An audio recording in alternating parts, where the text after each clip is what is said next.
ಇವತ್ತು ಬೆಳಗ್ಗೆ ಆಚೆ ಎದ್ದು ಬಂದ ತಕ್ಷಣವೇ ಘಮಘಮ ಅಂತ ಸುವಾಸನೆ ಏನು ಅಂತ ನೋಡಿದ್ರೆ ನಮ್ಮನೆ ಸಂಪಿಗೆ ಗಿಡದಲ್ಲಿ ಎಲೆಗಳಿಗಿಂತ ಹೆಚ್ಚಾಗಿ ಹೂಗಳೇ ಇತ್ತು.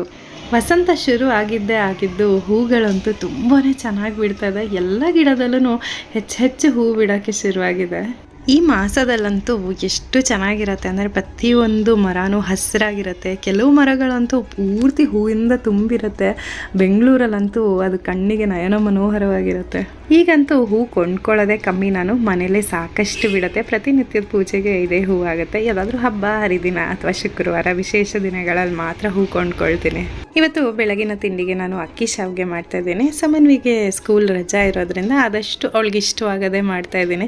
ಹಾಗಾದರೆ ಆದರೂ ತಿಂತಾಳೆ ಅಂತ ಹೇಳಿ. ಈಗಿನ ಮಕ್ಕಳು ಯಾಕಷ್ಟು ಚೂಸಿ ಈಟರ್ಸ್ ಅಂತಲೇ ಗೊತ್ತಾಗೋದಿಲ್ಲ. ಇಂಥದ್ದೇ ಬೇಕು ಅಂಥದ್ದೇ ಬೇಕು ಅಂತ ಕೇಳ್ತಾರೆ. ನಾವು ಸಣ್ಣವರಿದ್ದಾಗ ನಮ್ಮಮ್ಮ ಏನು ಮಾಡ್ಕೊಡ್ತಿದ್ರು ಸುಮ್ಮನೆ ತಿಂತಾಯಿದ್ವಿ.